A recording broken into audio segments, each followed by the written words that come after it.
All right, welcome to the Iron Sharpening Iron Show. I'm your man, Big Jack. This is where we prove we are stronger together, that if each one would reach one, we can all grow and glow. And today is, you see me in my uniform, so you already know what it is. It's the Battle of the Sexes. It's the last Wednesday of the month, and this is how we come together. I got an awesome panel of men and women, and we're going to come together and discuss some hot topics, some real hot topics. Now, here's the thing right now. We are in the process of changing the brand. And with that, we're going to also change the name of this show because it's really not a battle between the men and the women. They're not battling each other, but we're not sure what to call it. So we put it in the chat. There's a poll running right now. So those are just 4 suggestions that I put out there that other people have suggested to me. So if you can look in the chat and hit that so that we can change the name of the brand. And we're looking at a way to say that there is male and female perspectives, but at the same time, we're not fighting each other. Normally, we end up coming to an agreement, but it just takes us a minute to get there. So take a look at the chat and hit that poll and let us know what we got and what's going on. The other things is we got a lot happening, and we're really happy about all that's going on in the Iron Sharpening Iron universe. Is the brand we're getting ready to change, all the spinoffs that's going on, and with all that being said, so I'm excited about what we're doing. I'm excited about where we're going. I'm excited about growing and I would say growing and glowing, and I'm glad that you're here with me. So we got some wonderful guests today. Everybody's in position, ready to go. So I'm going to try to get them up on this stage, and then that way we can get moving. So because I don't want to hold anything up. So let me introduce or bring the stage up, and then we can get started on this show today. Because there's a little changes going on, and even to the point we're on a different day. This is Tuesday. So normally we're on a Wednesday, but we had some other changes going on, and we will be back on our normal scheduled time at November. But for October, it is what it is. So let me get our guests up on the stage. Here we go.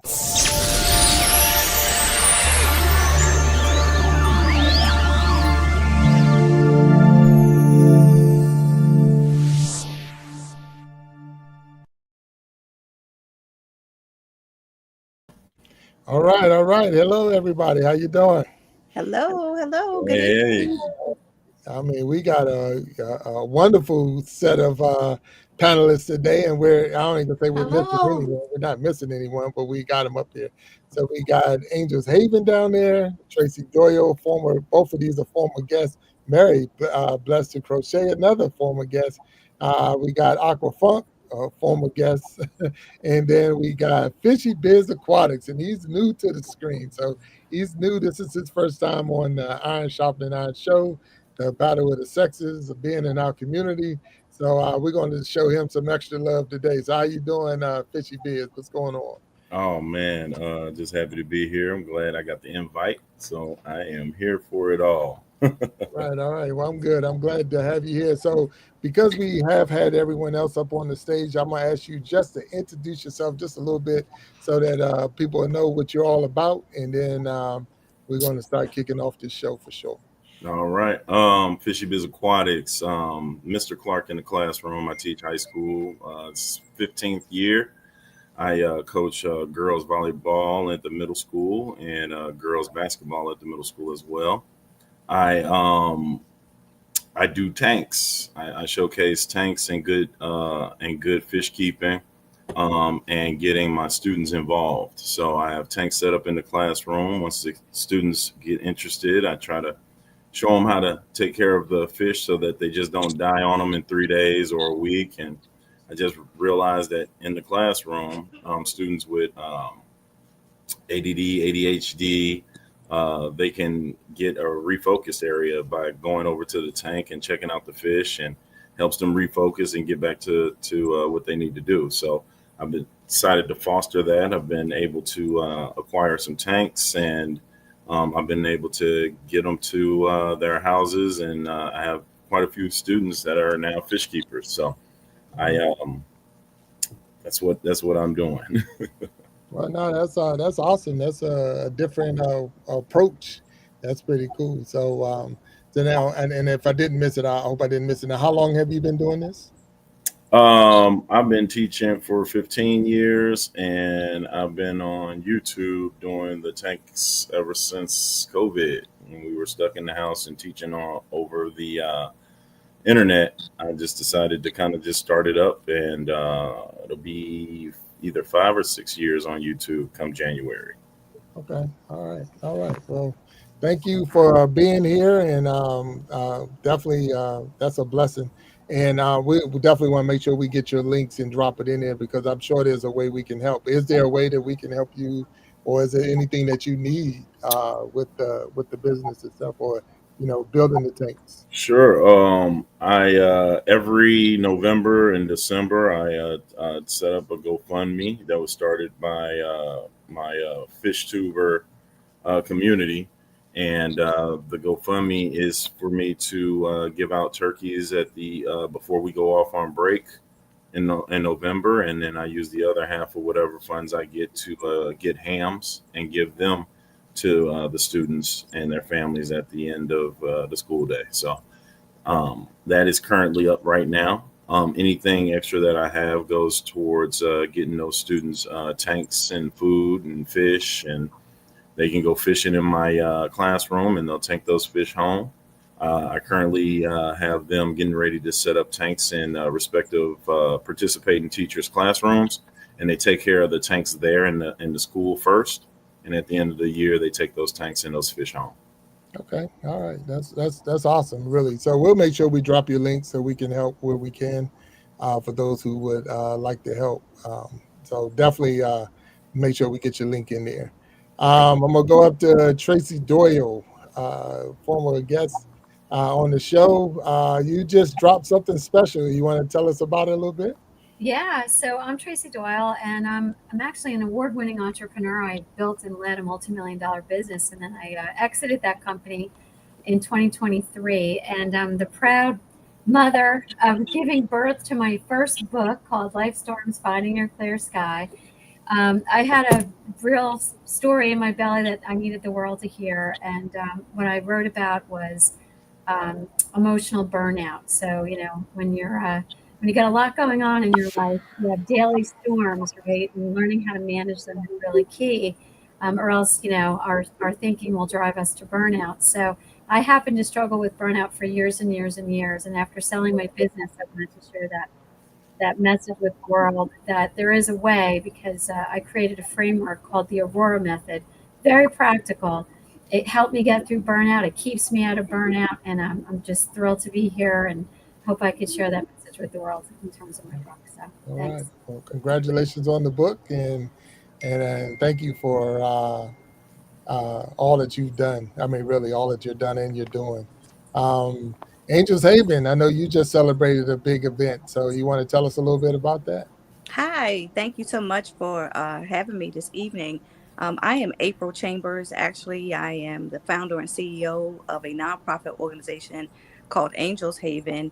And if you don't know, October is Domestic Violence Awareness Month, along with breast cancer awareness. But I am an advocate of domestic violence. Actually, I'm a conqueror. I don't call myself a survivor of domestic violence. I've been a conqueror and out for over 25 years, and my life now is helping other individuals escape abuse and or heal from abuse. And so we actually have a weekly support group that we meet on Zoom every Thursday at 7 and every last Saturday of each month. We do meet on Zoom. We just had our annual Domestic Violence Awareness Month brunch. It's we've been doing this for the last 4 years. It's also a fundraiser because our goal in 2026 is to open up a transitional house for battered women and their children. And so that's who I am. Okay. All right. Thank you, April, for being here. Mary, I see that you're there and that you got a close to another milestone. So is that milestone you getting ready to kick off? You want to tell us about it?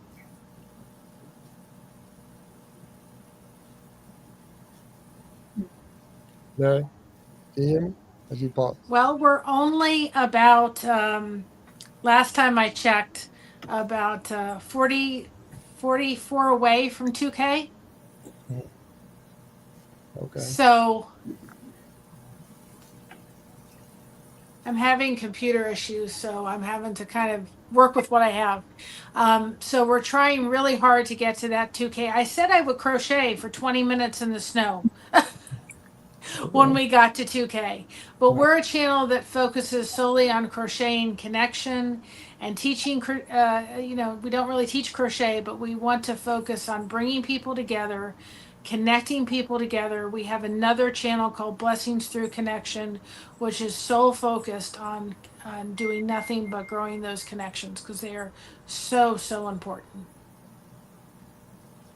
Okay, no problem. All right. So, all right. And then we got Aqua Funk in the house. What's going on, sir? Anything you want to share with us?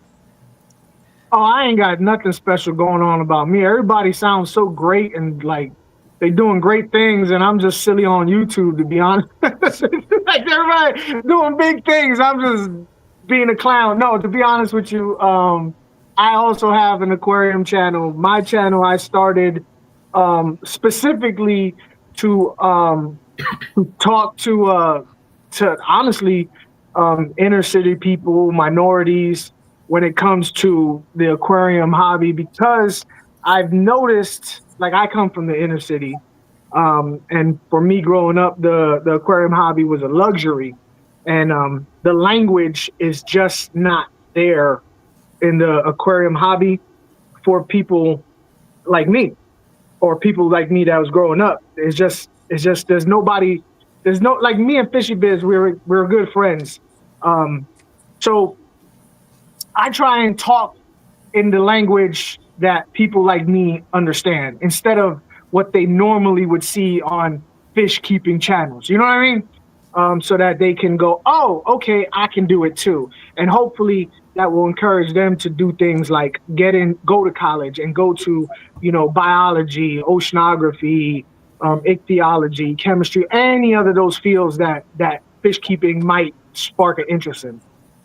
Okay. No, it's good. It's good. It's a different world. I mean, I remember younger having fish and trying to, and if I knew there was a community, I'd probably been still keeping my fish, but not knowing that the community. So here we are. I mean, again, we was talking about at one time that we was going to be, we're getting this, we going on. So I have some letters for you. I got the crew here. And we got a little technical difficulties going on our end as well, but we'll move on for sure. So I got a letter, and I want to read it out to you all. And once I read it out to you, we'll discuss it. We'll discuss it from the sides of the men and the sides of a female or the women, and see if we can help out this person who wrote it in. So the letter was this, and it says, "Dear Iron Sharpening Iron family, I am 34. I'm a 34-year-old woman who's been dating a man for about a year. He's kind of funny and we really connect, but he doesn't believe in traditional roles. I make more money than him and I'm fine with that. But sometimes I wish he'd take more initiative in planning dates or picking up the check now and then. When I bring it up, he says, we're a team and everything should be 50-50. Am I being old-fashioned for wanting a man to still, who still likes to lead and provide something, or has that mindset run its course?" And it just says, "Signed, Miss Independent." So, do I need to read it again for you, or no? Can I go start off first, because this is similar to what yesterday or the day before yesterday you had one a similar question with a young man, and he had a problem with his significant other. So as far as I don't have a problem, and I don't think many other people have a problem with new roles because of the new generations, right? Back in the day, guys did this, women did that. Certain people still hold those values. Certain people in the newer generations, not so much. That's all fine and dandy, whichever way you lean on. But that's got to be established at the beginning. You know what I'm saying? She's fine. However she feels, she's totally justified in how she feels. But she needs to have a talk with that guy. Hey, this is not what I want. You know what I mean? This is not what I want. And moving forward, if this is how you're gonna be, then maybe is not the right person for her. You know what I'm saying? Because maybe that's how he wants that. And if he wants that, that's not what she wants, then she's wasting her time. I got you. Okay. You know, she's not wrong for wanting what she wants. He's not wrong for wanting what he wants. But it's not gonna happen together. Right. You know what I mean? Okay. That's my personal view. Well, That's my the opinion is I agree with him. I believe things should be established before the actual first date. So I would assume that if she's been dating him for a year, then she kind of knew these things prior to. Yeah. So now trying to expect a different person than what she been dating for the last 365 days is kind of absolute. It doesn't make sense to me at this point. Again, I agree with the gentleman. When you are dating, you're collecting data. So before I go on a first date, we're going to communicate via FaceTime, via talking to establish, boundaries.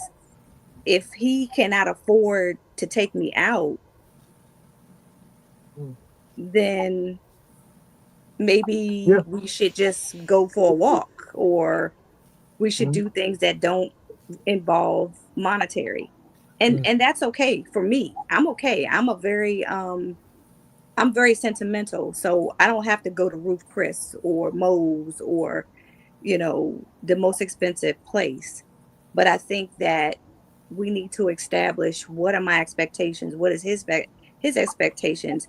If he, can't afford to go to the Olive Garden, then maybe he should cook me dinner, or maybe I should cook him dinner, or maybe we should go Dutch.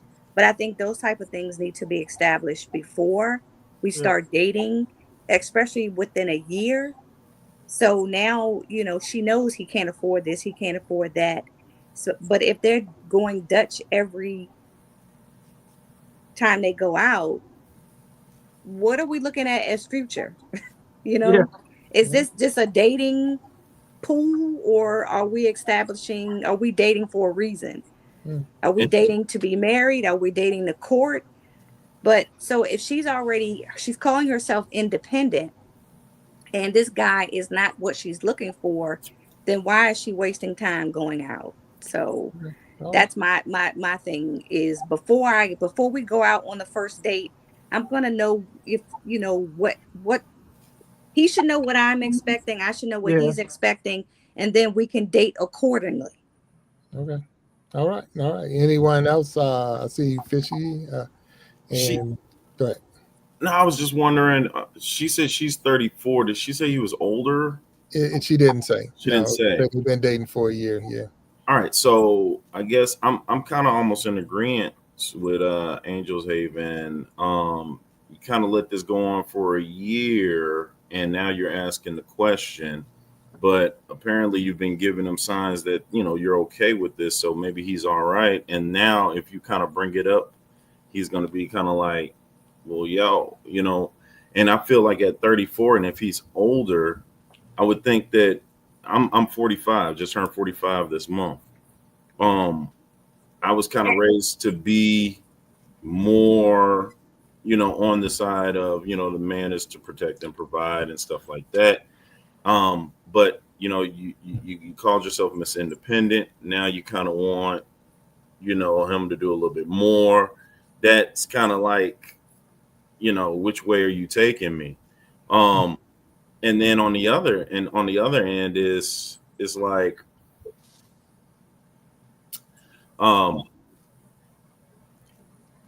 when I was dating and going back, people bring their representative to those first few dates and those first get to know yous. You try to impress her with the things that you do and your job and your money and all of this, then the third. and then she lets you know where she's kind of coming from, but not the real. And I think in 2025, if you're dating at this point in time, it really needs to be specifically stated out that this is what I'm looking for, and I really plan in the next 5 years to be married, to have a kid, or whatever the case may be. And this is what I can bring to the table, and I don't mind bringing this to the table. And then what do you, it should be a back and forth before it gets to, we've had this whole year together, and I'm thinking everything's honky dory, but in like the third, fourth month, you've been kind of wavering, but you haven't told me anything. And now I'm getting hit with and now he might be like, you know what? I didn't know you felt like this. How long have you felt like this? And now he feels a little inadequate, and it could just really put a rip in something that could have been a lot better, a lot sooner if it was expressed. All right. Okay. All right. Tracy, I seen that you had something. What you got? Yeah, I was going to build on what Fishy biz. Fishy. said. Fishy or the biz or whatever. Yeah, all right. So Fishy. I mean, first off, I think as a woman who has been a high earner myself, right? I think one of the biggest challenges that we have is that we're always afraid that we're not going to end up with someone, because there is that stigma of making more, especially with men, right? And, so I can understand how she would be hesitant, because there's always a lot of fear that you're going to be alone, alone in your big job and not having anyone at home for you. So I can understand if she was afraid to have that conversation.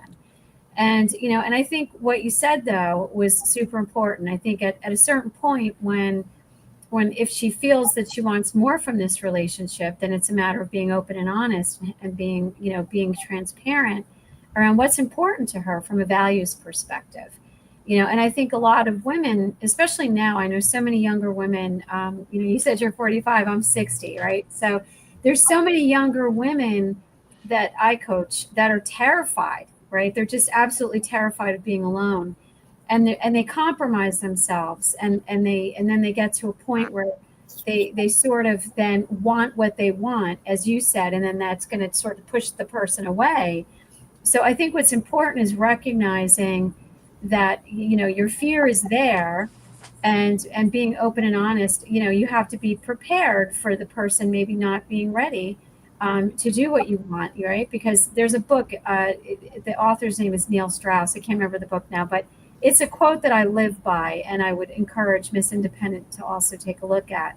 But if she's feeling resentful, basically, or, it has expectations, it's, expectations are, he says, are premeditated resentment. And what I like to say with that is, it's not premeditated. Expectations are nothing more than unresolved life experiences in terms of what you want for yourself based on what you've decided at a point in your life. And if you're not managing those things, then what ends up happening is you do end up alone, because you're operating in a way that is not going to give you what you want. So my suggestion here is first off, do you accept this person, right? Do you accept him? Do you love him? Do you want to go forward with him? And accept what he can or can't do. No. That's first. And the second would be, if he wants to have a 50-50 relationship, there's nothing wrong with that. That's how he wants to operate. Do you accept that? And if you don't accept that, then that's a hard conversation, and is he willing to compromise? And if he's not willing to compromise, I think it gives her enough data, as was said by what is it, Angels? Sorry, but I can't see. So I'm old. But by Angels, that that basically, if you have enough data, then you have to really make a choice, right? What's good for you, what's not. But compromising yourself is definitely not the answer. But basically, being open and honest is definitely the way to go. I agree with everyone there. Do you ladies think that a lot of women think that, yeah, he does this, then the third, but when he gets with me, I'll be able to kind of change that in him? And the reason I ask is I've always been a teacher for the last 16 years. I met my wife, and she was also a teacher when we met. When we dated, she used to come over. She didn't let me know anything about my apartment and everything else and this and the third. She knew that I was. And you was dirty. You was dirty. First of all, I wasn't dirty. Okay. You still dirty. I'm never dirty. but you know, you said I do, and you knew I wasn't like the Louis Vuitton, Oh. but now like I like this, I like that, and she likes bed made in the morning. She likes she sees a bunch of different stuff that I didn't. We had an argument like some years back, and she was like, when I used to come over your house, you always used to have dishes in the sink. I don't like dishes in the sink. I was like, man, you knew all of this before time. Now you're going to hit me with it right now. What's up with you?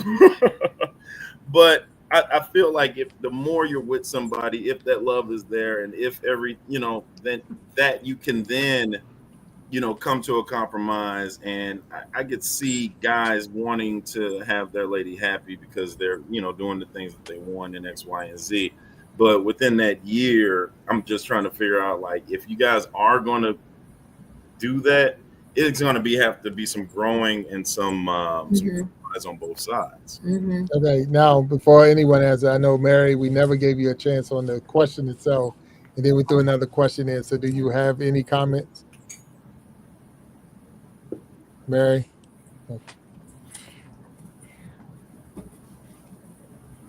Well, I was really impressed today a little bit with something that Jeff Foxworthy actually said.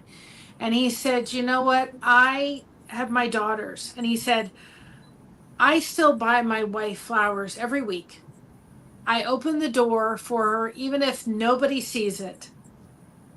And I thought, he said, I'm still dating my wife as if she was my girlfriend. And I thought, that's pretty amazing. He said, I want my daughters to see what to be expecting. So if you're not going to be willing to sit down and talk with him and see if what you want is what you're going to be able to get in the future, then you don't have open communication, and that's not good. Okay. I mean, was Miss Independent, but she added on to that, and I didn't put that in, but still likes chivalry. So is it dead? That's what we're saying? Like I heard the year 2025. So is it wrong for a person to want, to be, receive flowers, to receive a dinner, to have a person plan a date? Is that a wrong thing, or? I don't think it's wrong, but I think that, like we've established, that if she didn't have those expectations in the beginning, a year later for her to now bring it up, apparently he's not that guy. So I think she is expecting a little bit too much now at this point. Yeah. Unless she is willing to have that hard conversation to say, okay, we've been dating for a year, but I really want you to do this. Not that I want a guy to do this. I want you to do this for me because this is what I like. And so it's not like they're 10 years in. They're a year in. They're, apparently still getting to know one another. Apparently she's not being 100% honest with him because she's writing in to us to try to figure out what to do. So I think she definitely should have the conversation. And then based on the conversation, she may or may not need to move on. It could go two different ways too. But, It could be. Yeah. Yeah. Hold up, Fishy, real quick. I'm sorry. Also, go ahead. I seen his finger. I didn't. You want to look at it? Well, it's not the finger I normally show him. That's how come he didn't understand what was going on. They got a relationship if you don't know. So here's my ultimate thing. She's Miss Independent, right? But she wants him to play a traditional role. Is she also going to play a traditional role? Because that's also a mixed message, is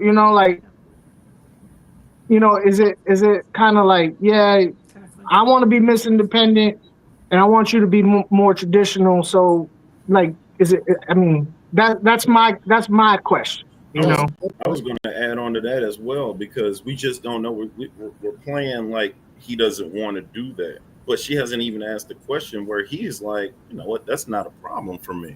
You know, Well, it could go that way. She did say that. She said, when I bring it up, he Wow. says we're a team and everything should be 50-50. Oh, okay. So it might have been talked about then. Yeah, he said that. So she knew about it. Okay. It's All right. 50-50. We're a team, 50-50. So things change, I guess, in her Yeah, mind. but I think what she's saying is from the untraditional perspective, she's a woman who's making more money, and there's a whole push right now and pressure on these young women that if they make more, they should actually get out of the workplace because they're disrespecting their man. So what I hear her, this is a big thing, and what I hear her saying is I'm okay making more money.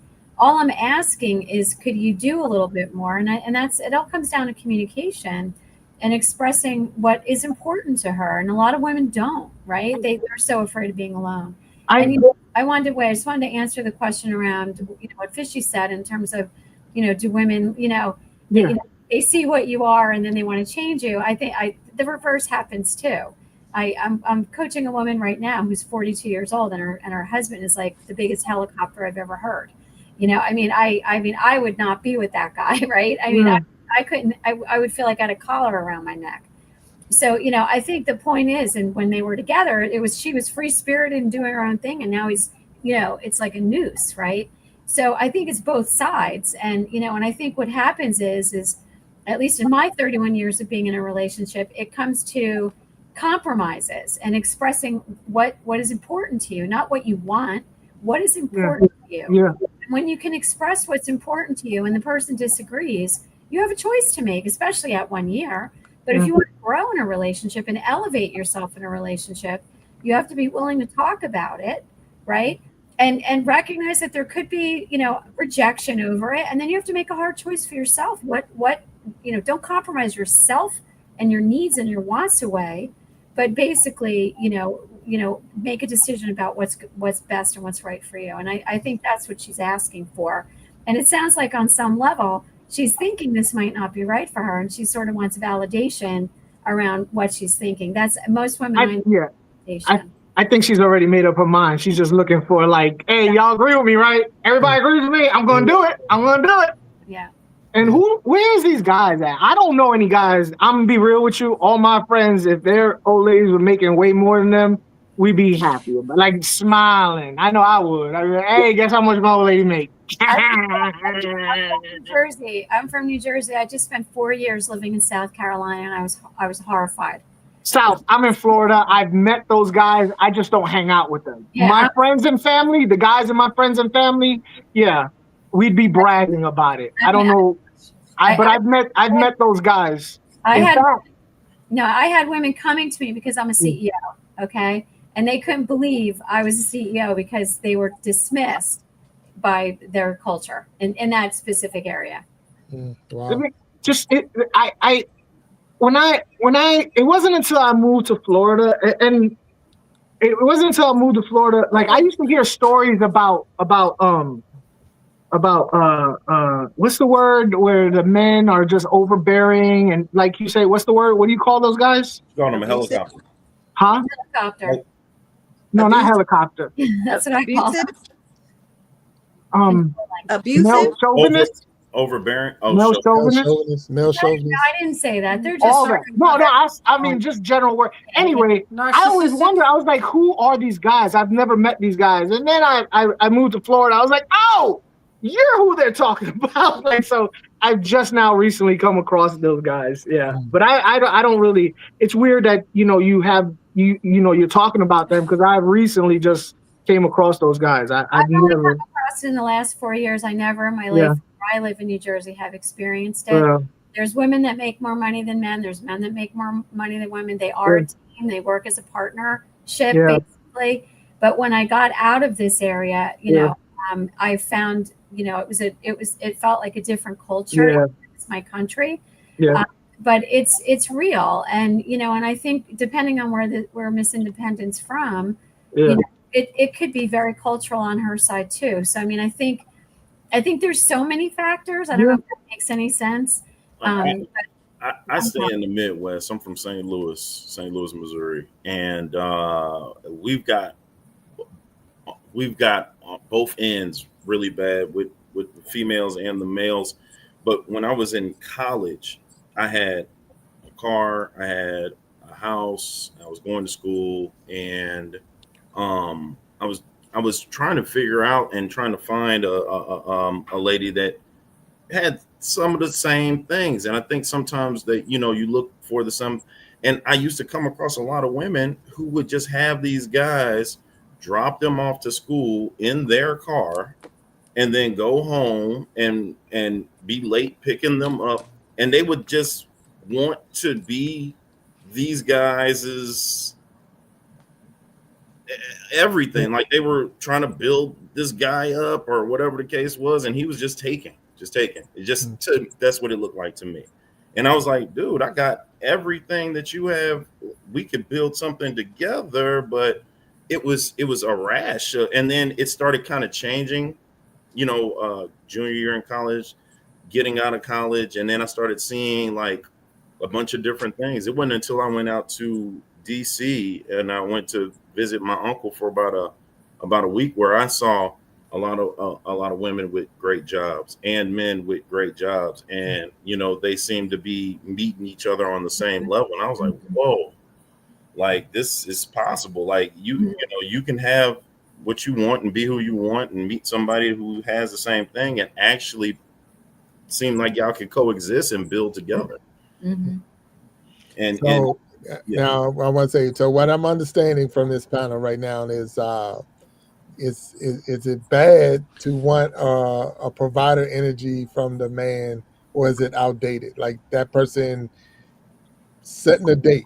Like, I mean, I'm with you. I'm with y'all. I mean, do you do date nights? Do you know, how's that whining and dining? Is that a bad thing? I'm really stuck on that. I think it's a bad thing. I just think it's about, you know, different perspectives. It's about what is it that I want? What am I looking for? And we talked about this, you know, early on. It's about communication. What are my expectations? What am I looking for in a man? That's And right. so if I am meeting someone, I'm getting to know him, and after the second or third date, And I kind of know what I'm if he's it. So if I'm just stuck in that because I just want to be dating someone because I don't want to be alone, then I'm going to settle. But I'm not in my 20s, I'm not in my 30s, I'm not in my 40s. So for me, I'm not settling. I know exactly what I want. I know exactly what I'm looking for, and I'm not getting ready to waste a year with someone he's not meeting my qualifications and what I'm looking for. I'm not trying to build up a man or any of that, but do I still want a gentleman? Do I still want a man to be a man? I do. That's me, but that's what I'm looking for. But a lot of women don't know what they're looking for, and they're settling. And I agree with the other young lady that a lot of women are settling because they don't want to be alone.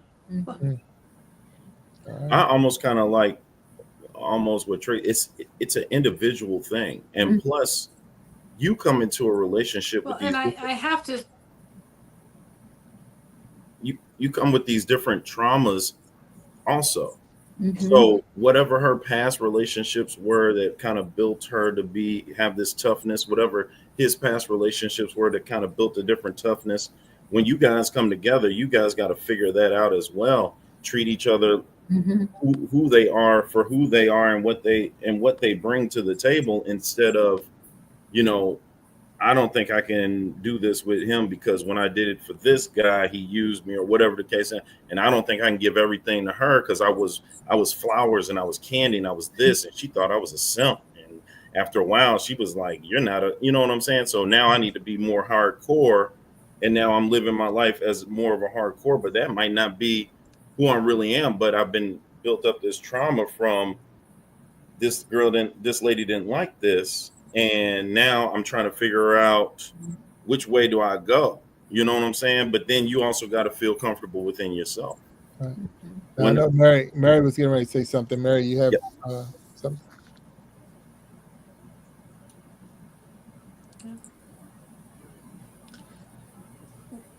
Well, kind of a little bit of what Fishy said.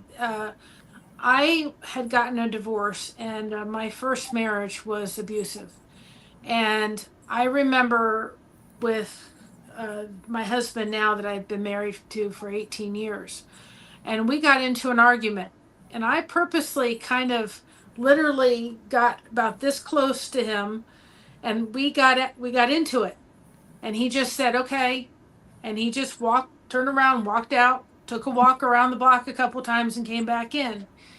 And he said to me, he goes, why did you do that? I said, because if you had laid one hand on me, you'd have been out the door. I had a little girl from the previous marriage. I said, I'm not going through that again. He said, I will never lay a hand on you in that way. And I've been married to him for 18 years and he's never done that. But I was like, I was comfortable enough in myself to know I've been through that once. I'm not going through it again. And I have a little girl to watch out for. And if she's thinking that a relationship is 50-50, wait till you get married. It's no longer 50-50. It's 100%, 100%. There is no 50-50. Okay. I'm also in agreement with Mary. I was married. There is none. I was married before as well, and it seemed like everything was going to be great. She had the things that I had as well. I was thinking we could build together, but it all came down to how she grew up. Mm-hmm. She grew up with her mother, with her father, who she adored, passed when she was young. And then she watched her mother put men in front of her and her siblings to try to gain that man back in the life. And these guys she told me once before that she was a kid and going to sleep with a butcher knife under her pillow. But it taught her that she shouldn't listen to any man. Mm-hmm. Now, as a man that's marrying to you, and I come from a 2-family household where my mom and my mother and father adored each other, stayed together past 40 plus years. And that's all that I knew versus everything that she's been through. So when I ask you to do something, or I'm, mentioning something and you're not listening, I can't figure out why. Mm-hmm. And it just put a strain on that relationship. And I tried to change myself to be what I could for her, but then I didn't like myself. That's right. It was not me. And so we would get in arguments and I'd tell her, I'm out of here. And she was like, well, just go ahead. All right, well, that's the last thing you need to say to me, because I'm out. Now I'm out and about and back to this and back to trying to be, find myself again, which put more strain on it. We ended up getting divorced. Right. And when I to my wife now I'm married to, it's been 6 years now. I tried to do some of those same things. I get into that argument, tell her, you know what? I don't need this. I'm out. She was the only woman that had stood in front of the door and was like, nope, we're talking about this. I was like, what? Mm-hmm. No, you're supposed to tell me to leave. I'm supposed to go out and go kick it and do that. And then, no. And so that changed. So it definitely has to deal with some of those things that happened in the past and how they, grew up and how you are able to handle that.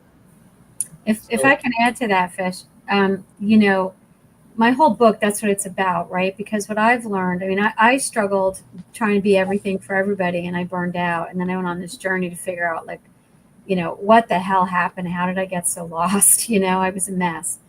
And I talked about it on the last show. I don't want to get into all the details, but on my journey, what I learned was that we're all wounded, right? We all have experiences in our lives. And for some of us, like me, I had some pretty intense trauma. It sounds like your ex-wife did too. Some of us have really major trauma, but others of us, it's just how we internalize the people in our lives and little wounds that we get as a result, right? And we bring that with us. It's like a little bag that we carry that we bring into our relationships. Thanks. And, and so maybe Miss Independent somewhere along the line has seen chivalry and she likes it and she thinks that's what good looks like, right? But at the end of the day, what I've learned is that when we recognize, what these beliefs are, and it ultimately forms into what I call not that I call it, but it's self-centered thinking. And our self-centered thinking, we have just different traits that we develop. And when we learn how to unpack those, we can change and we can bring a different person to that relationship, right? And so, most of us will just get frustrated, like, I can't deal with this anymore, right? I'm out of here. But what I loved what you just shared was, in my book, I call that an ish. I call it self-avoidance. I'm not dealing with this, right? But you have a woman who's like, oh, hell no, right? Like, I want you to talk to me. I want you to, like, I love you. I want you to stay here.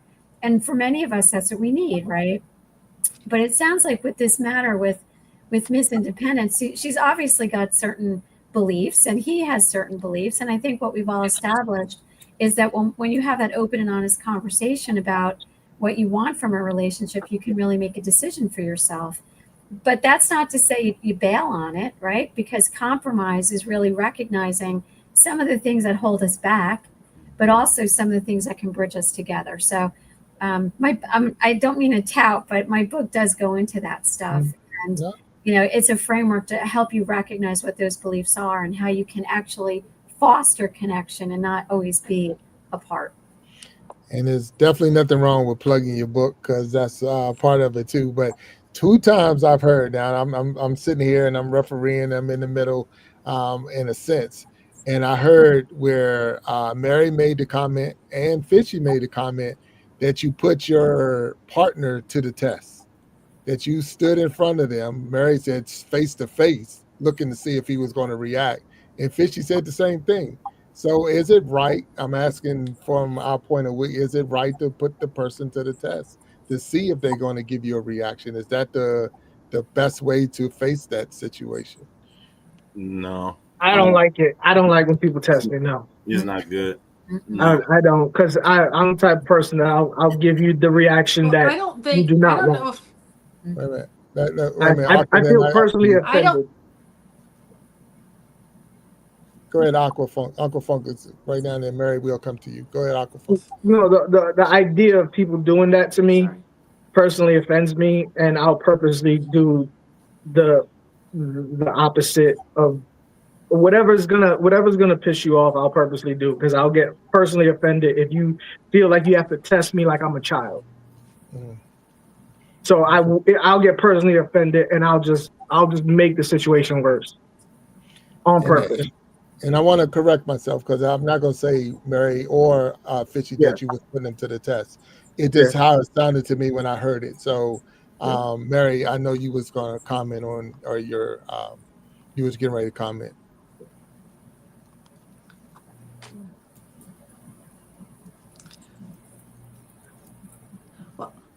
yeah, I want to say there's a huge delay. There's a little delay because for some reason I've got StreamYard on my phone and I've got earphones in because I can't hear it through the phone.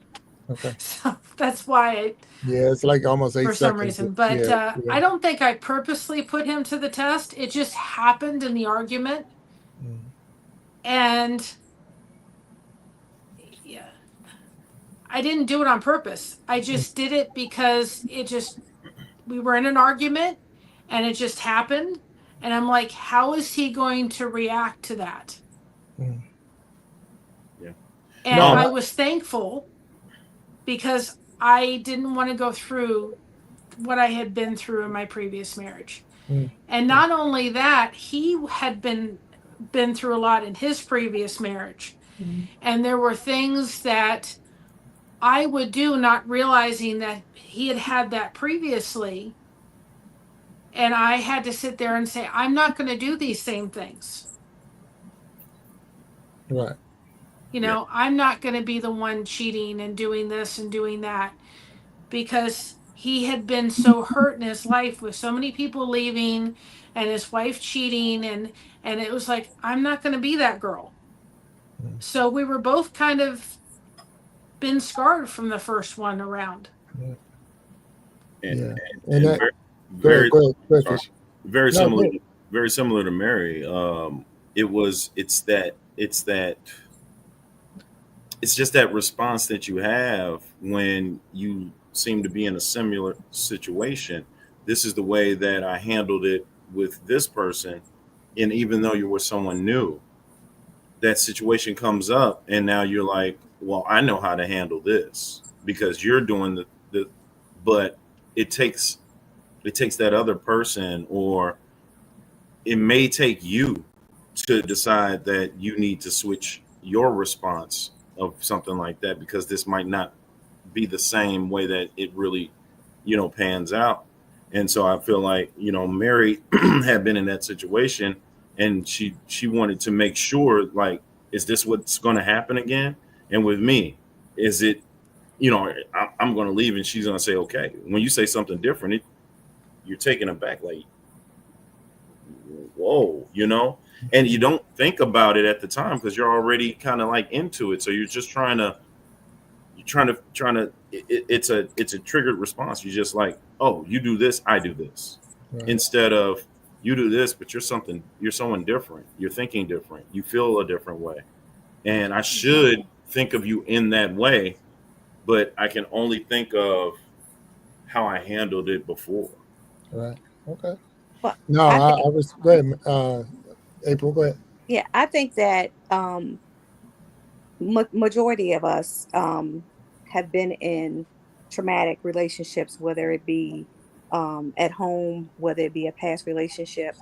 And I think that we need to heal from those past relationships and understand what our triggers are, and not have the expectation that this female or this male is going to be like that person, because every situation is different and every argument will end different, or it may or may not be the same as the other relationship. But I think if we have not healed from our past traumas, going into a new relationship and we haven't healed from those traumas, then we're going to have the same expectation in the next relationship.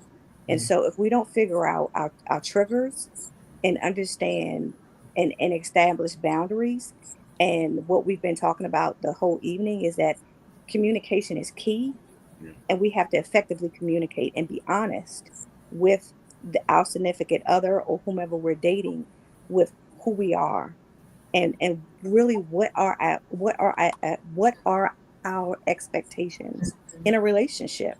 And if we don't know, then I think we should continue to date multiple people until we figure out what that is. Because if you have spent a year with this person and now Miss Independent doesn't know if this is it, now she's wasted a year. So what is she going to go and now date in another year? And then she's going to be 34, 35, 40. And if she is still going into each relationship like she's gone into this one, not being honest with her expectations and what she's looking for, then she's going to spend multiple years unhappy with a man that she doesn't really want to be with. So I think Miss Independent needs to figure out what she wants and really have a honest communication or conversation with the guy.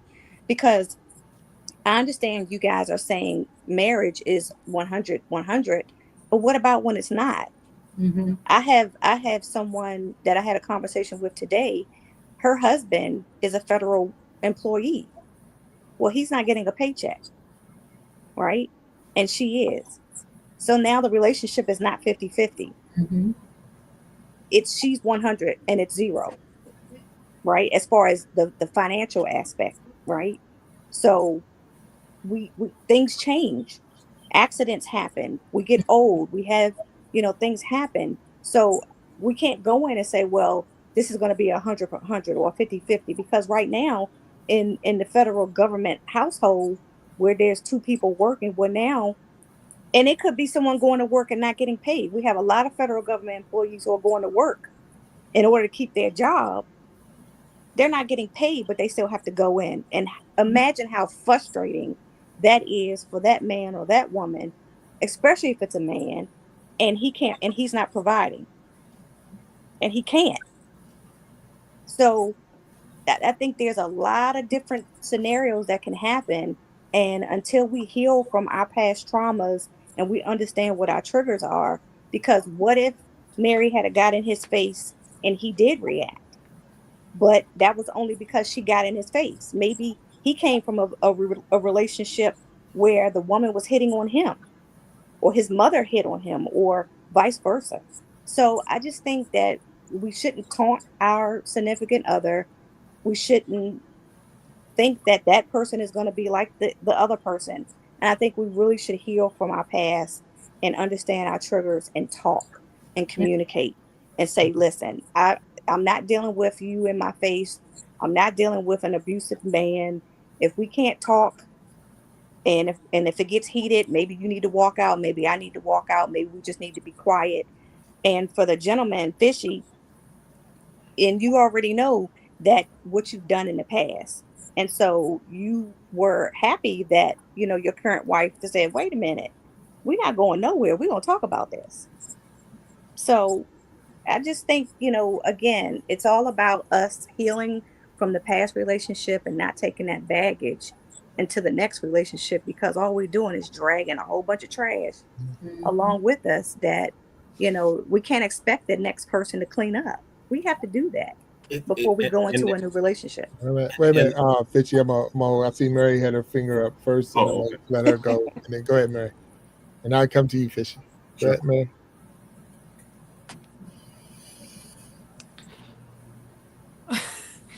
Well, we have, that was 18 years ago, or 19 years ago, and I had my little girl too, to make sure that whoever I was going to bring in to that as a stepfather was going to be a good fit, and make sure that she was going to get protected, because she was my first priority. And we certainly learned how to navigate through, our how we were talking, and how we were acting. One of the things my husband said, um, about a year ago, he started going through counseling, and he said, the biggest regret I have is not going through it sooner and dealing with some of the stuff that I wish I had dealt with 10 years ago. And things have changed, of course, in our lives. I'm disabled, and so is he. But we're doing our best to take care of each other.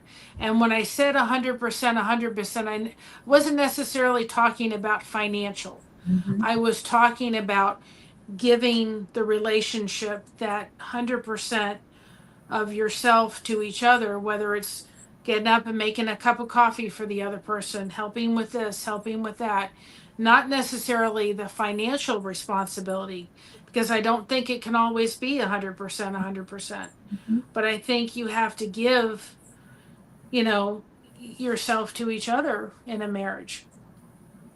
So, No, we've certainly grown in 18 years. no, And it hasn't been easy. And we also had to raise a child with autism, which was very difficult. But, you know, he's my best friend. And he's from day one, we got married. My daughter was his daughter. There was no step involved, nothing. And now she's married and has a wonderful husband. And so I'm a blessed person for sure. I'm very thankful that I married my best friend. Mm. no, and that's really that is I think awesome, you and got to be friends first. I think to Mrs. Independent, you have to be friends with that other person. Mhm. no, and that's legit. So, Fishy, I think you had something to say, and then I was going to hit on one more point, but go ahead. Yeah, it was the kind of the fact of uh, getting back to yourself before getting with someone else, like that time that you need to take. And I think a lot of people who are like, I want somebody, I'm lonely, and this, that, and the other.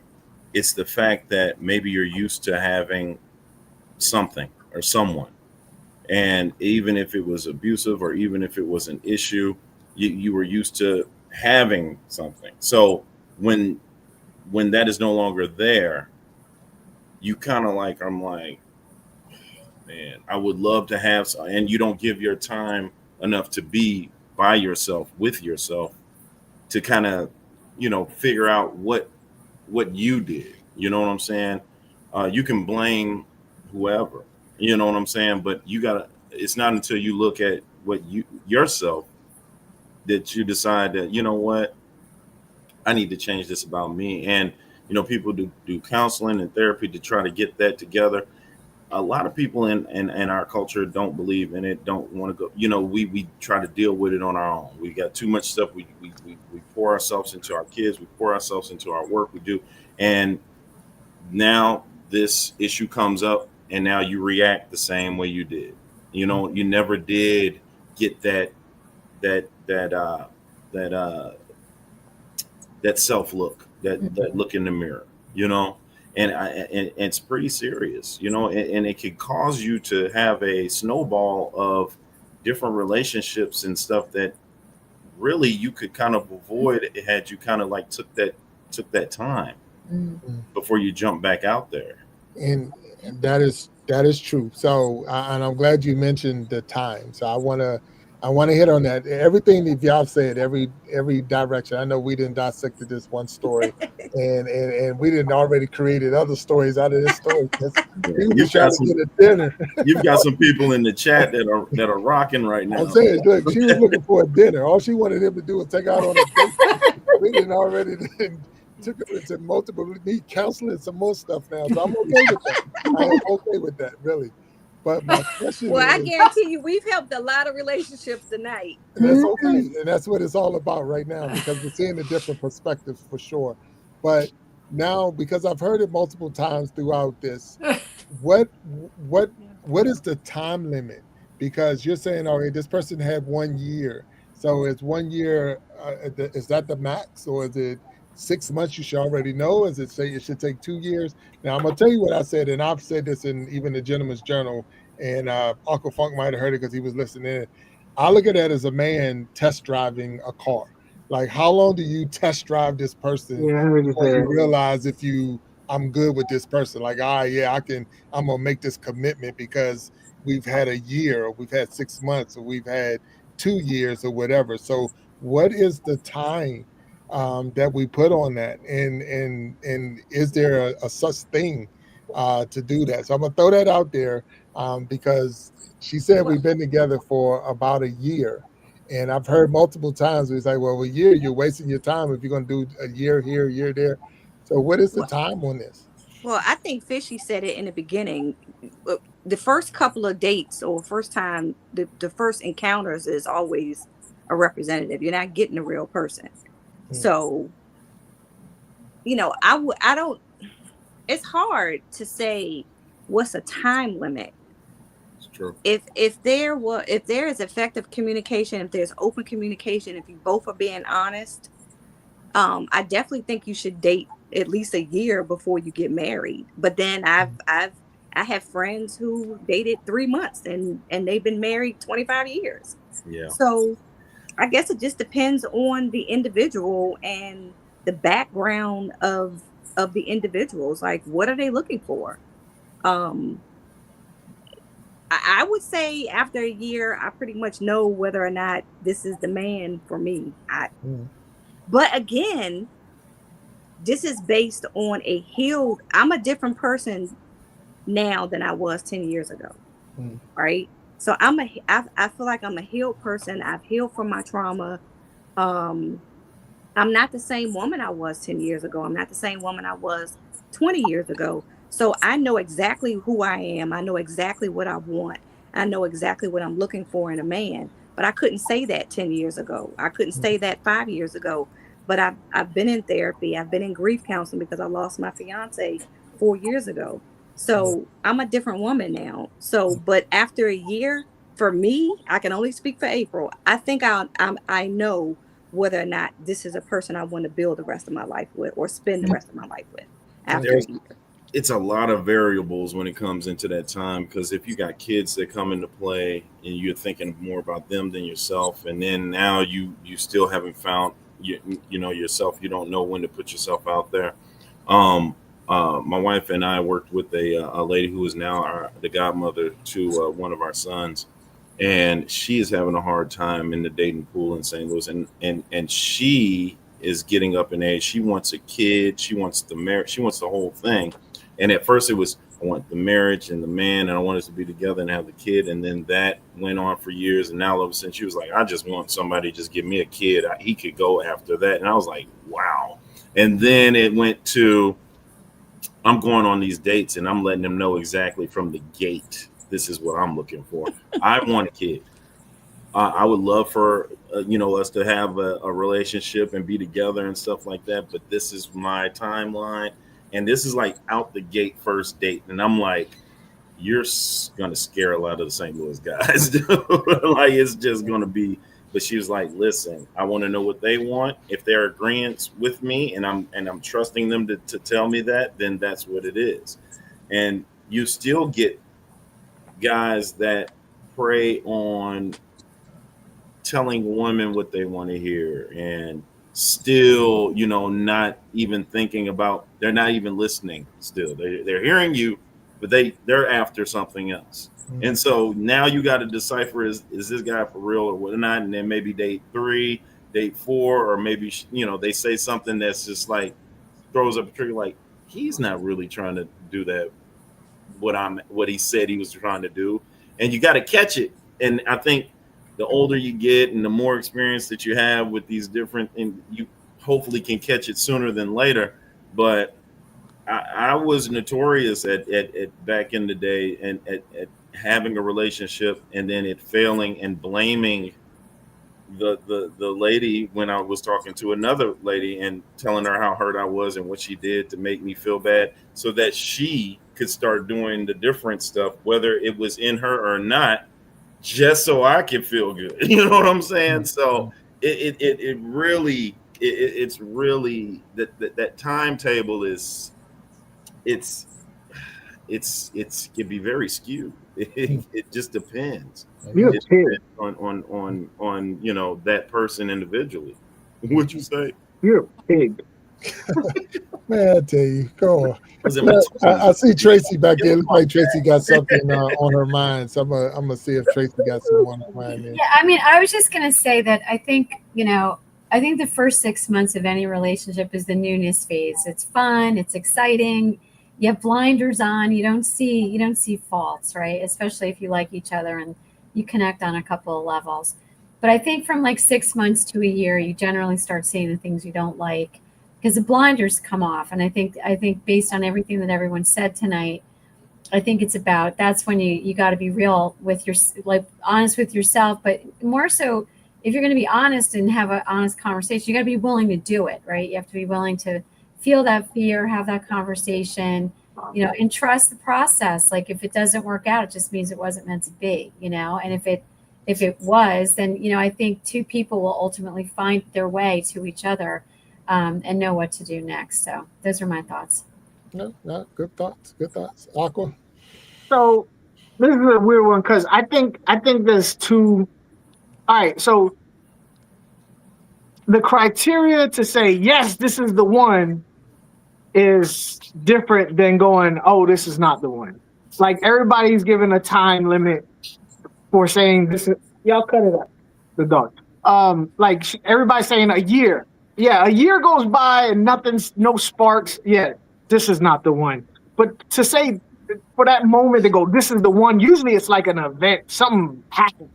Like oh my god, and you woke up one morning and like, bing, you know what I'm saying? Like for instance, with me, I with mine, and I told her this, so I'm not mad. I'm not afraid to say it.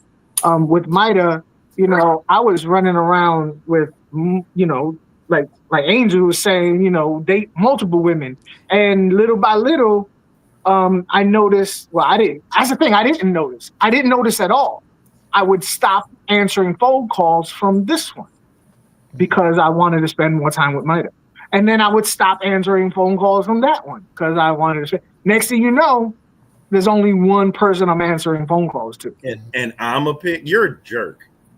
I was honest about it, though. I wasn't lying to them and telling them lies like you liar, you dirty pig liar. I didn't lie. That's how I You felt. lied. You just said you lied.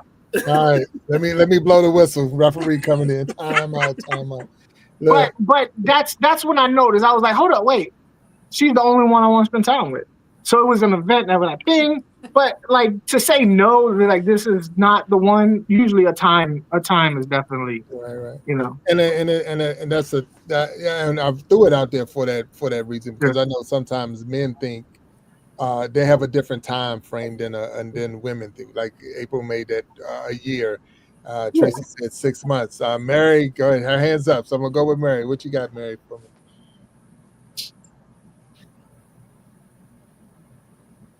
She got the delay. It's okay. Sorry, go ahead. Well, I can say this: when I actually met my husband now in '97, and then that's how I found my first husband, was through him. And then we both got married. We stayed friends. And then he sent me an email in 2005, and he said something. He hadn't talked for a while. And he left a little rose on the bottom of the email. And I said, something's up. I knew him enough. And I called him, and he's going around the bush. I said, Josh, what is it? I said, what's going on? I said, just tell me. And he was in Ohio, and I was in Florida. And he said, I've never stopped loving you. You're my first love. If I move down there, will you go out with me? He got on a plane in a snowstorm in December and flew down with one suitcase in his hand, moved down to Florida because he said, I'm your love. I'm the love of you're the love of my life. And it took 2 years, and we got married. So, I think I think if I didn't have a child involved, we would have probably gotten married sooner, but we wanted to make sure that we did this the right way for the benefit of, my daughter. But, I don't think it gives any time limit. We said we should have just not married the other two people and married each other because, but, I think you have to say at one point, is this what I want to see and spend for the rest of my life? Mm. And Mary, I you said remember being in a hospital sick, and I didn't have any makeup on. I looked miserable, and he took me to the hospital, and I said to him, I bet I look terrible. And he said, you look beautiful to me all the time. I said, okay, let's go.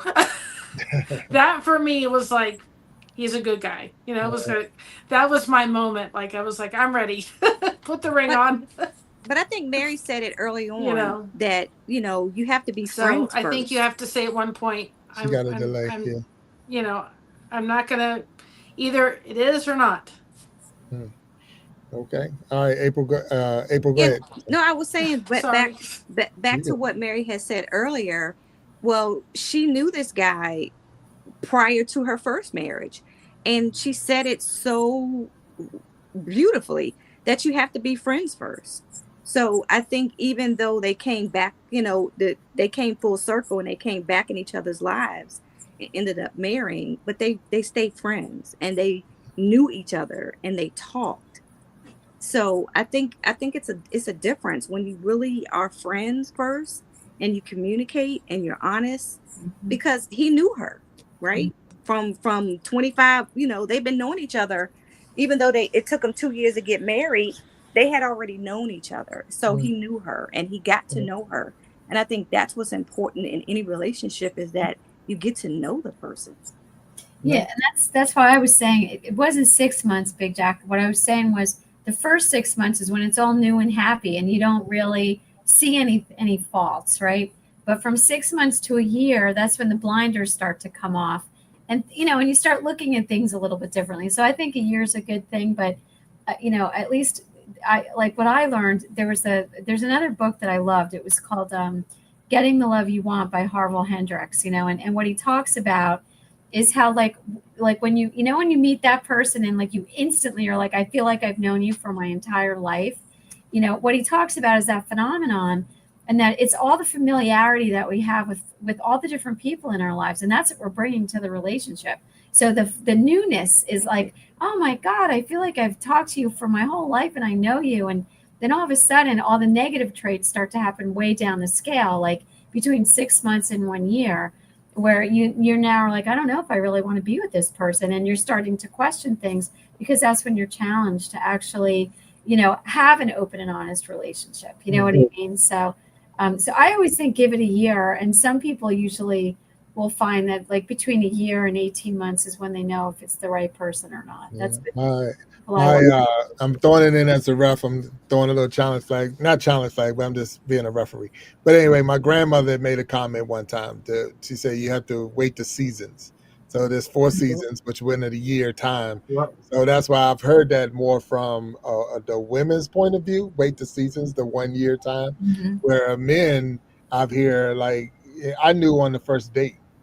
if I wanted to be with you for another date. I knew off the first date, because you know if this person is something you're going to waste your time with or you want to spend time with.